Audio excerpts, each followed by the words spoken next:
Depuis des milliers d'années, une seule institution a toujours été au cœur de l'argent, les temples et les banques. Des prêtres de Babylone jusqu'aux géants financiers de Wall Street. Mais aujourd'hui, pour la première fois depuis des millénaires, le trône des banques commence à trembler. Pas à cause d'une guerre, pas à cause d'une crise, mais à cause d'un outil discret, légal, les stablecoins. Et ce que se joue en ce moment pour échanger l'argent tel qu'on le connaît. For sure. Il y a plus de 4000 ans, en Mésopotamie, dans les temples de Babylone, les prêtres étaient les premiers banquiers de l'histoire. Les gens leur confiaient leurs récoltes, leur bétail, leurs richesses. Pourquoi?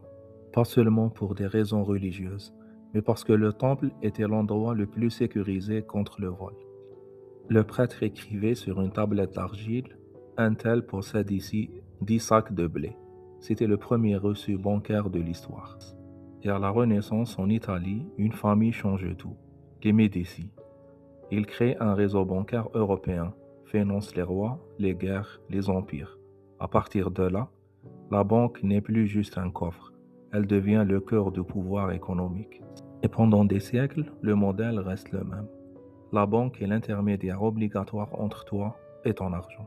Puis arrive 2008, la crise financière mondiale, une crise provoquée par les banques elles-mêmes.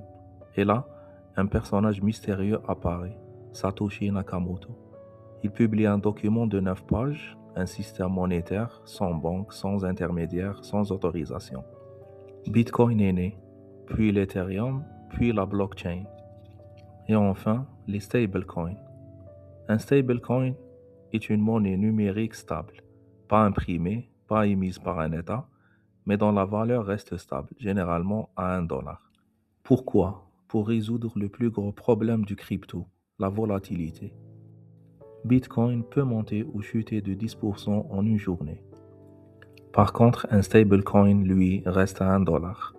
Ses principaux types sont soit endossés à $1 réel, comme l'USDT ou l'USDC, soit adossés à des cryptos comme le DAI, ou le type algorithmique qui sont les plus dangereux comme Terra ou Luna.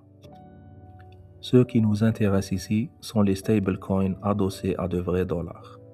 Jusqu'à récemment, le problème était simple, pas de cadre légal clair.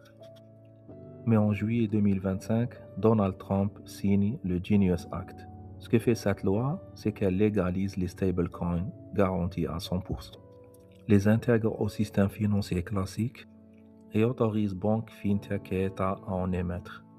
À partir de ce moment-là, les stablecoins ne sont plus une alternative marginale. Ils deviennent des concurrents directs des banques. Mais pourquoi les stablecoins représentent un cauchemar pour les banques?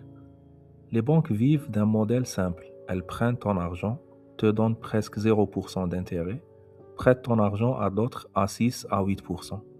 Mais aujourd'hui, sur certaines plateformes de stablecoin, on propose 4% ou plus sans compte bancaire. Résultat, les gens déplacent leur argent.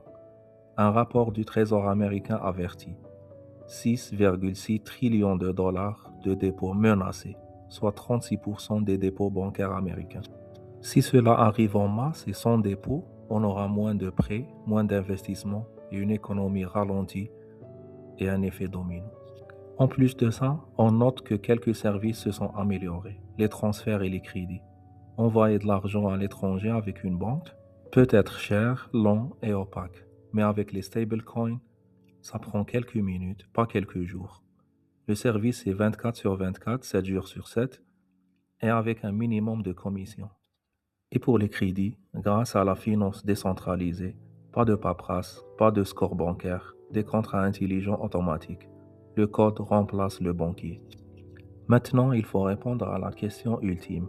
Est-ce que c'est la fin des banques? Non, les banques ne vont pas disparaître, mais leur rôle va changer radicalement. Comme Netflix a remplacé les vidéoclubs, Uber a bouleversé les taxis.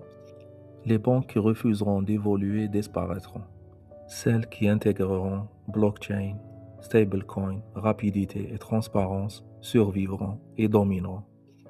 Et vous, donnez-moi votre avis en commentaire et n'oubliez pas de vous abonner à la chaîne.